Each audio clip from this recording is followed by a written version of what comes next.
নমস্কার বন্ধুরা, রানু কিচেনে তোমাদের সকলকে স্বাগত। আজকে আমি তোমাদের সঙ্গে শেয়ার করব সর্ষে বাটা দিয়ে রুই মাছের কারি। রুই মাছের কারি বানাবার জন্য এখানে আমি মাছের পিস নিয়ে নিয়েছি, ধুয়ে পরিষ্কার করে। এবার মাছের পিসগুলোতে নুন হলুদ মেখে নেব। এখানে আমি মাছের পিসগুলোতে নুন হলুদ, সামান্য লঙ্কার গুঁড়ো, 2 চামচ সর্ষের তেল দিয়ে মাছগুলোকে মেখে নেব। মাছের প্রত্যেকটা পিসে নুন হলুদ ভালো করে মেখে নেব। গ্যাসের উপরে আমি সর্ষের তেল গরম করবার জন্য কড়াই দিয়ে দিয়েছি। এবার তেলটা গরম হয়ে গেলে মাছগুলোকে ভেজে নেব। সর্ষের তেল গরম হয়ে গেছে, এবার মাছ আমি এখানে ফ্রাই করে নেব। মাছের এক পিঠ ভাজা হয়ে গেলে অপর পিঠটা ভেজে নেব। এখানে মাছ ফ্রাই করবার জন্য অল্প অল্প করে মাছ ভাজলে মাছটা ভাজা ভালো হয়।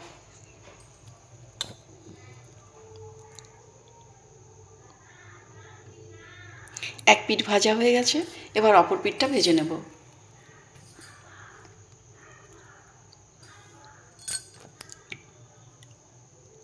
মাছ ভাজা হয়ে গেছে, এবার আমি প্লেটে তুলে রাখবো। এবার বাকি মাছটা এখানে ভেজে নেব।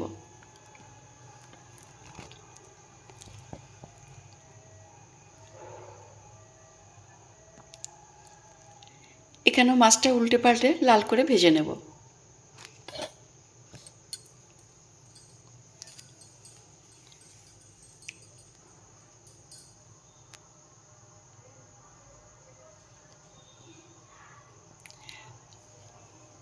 মাছ ভাজা হচ্ছে ততক্ষণ আমি একটা মশলা নিয়ে নেব। মশলাতে আমি নিয়ে নিয়েছি 3 চামচ সাদা সর্ষে, 1 চামচ কালো সর্ষে, 2টো কাঁচা লঙ্কা, 6-7 কোয়া রসুন। মশলাটাকে এবার আমি বেটে নেব। এখানে দেখো সর্ষের তেল গরম করতে দিয়ে দিয়েছি কড়াইয়ে একটা ফোড়ন দেওয়ার জন্য। ফোড়ন দিয়ে দিলাম তেজপাতা মেথি। ফোড়নটা ভাজা হয়ে গেলে এবার বাটা মশলাটা এখানে দিয়ে দেবো এখানে 1 চামচ হলুদ গুঁড়ো, 1 চামচ লাল লঙ্কার গুঁড়ো, স্বাদ মতন নুন। এবার মশলাটাকে খুব ভালো করে মিক্স করে নেব। সর্ষের মাছ খুব বেশি ভাজতে হবে না, বেশি ভাজলে কিন্তু আবার তেতো হয়ে যাবে। এখানে দেখো মশলাটা আমার প্রায় ভাজা হয়ে গেছে, এবার আমি টমেটো কাঁচা লঙ্কা দিয়ে দেবো। মশলার সঙ্গে টমেটোটাকে নাড়াচাড়া করে ভেজে নেব।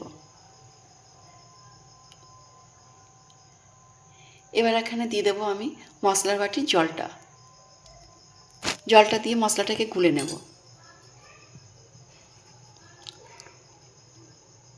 এবার কিছুক্ষণ নাড়াচাড়া করে ঝোলের জন্য জল দিয়ে দেবো।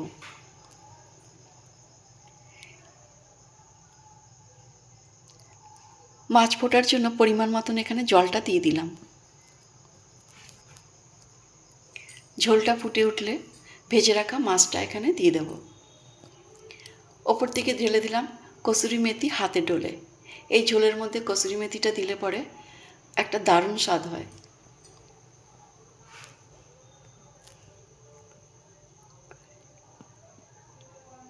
ঝোল ফুটে উঠেছে, এবার ফ্রাই করা মাছগুলোকে ঢেলে দেব।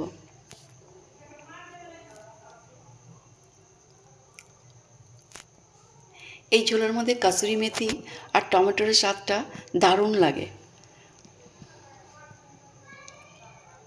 আমি এখানে হাই ফ্লেমে 5 মিনিট ফুটিয়ে নেব।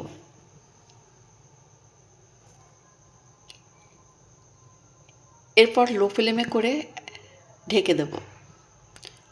লো ফ্লেমে 5 মিনিট আবার ফুটিয়ে নেব।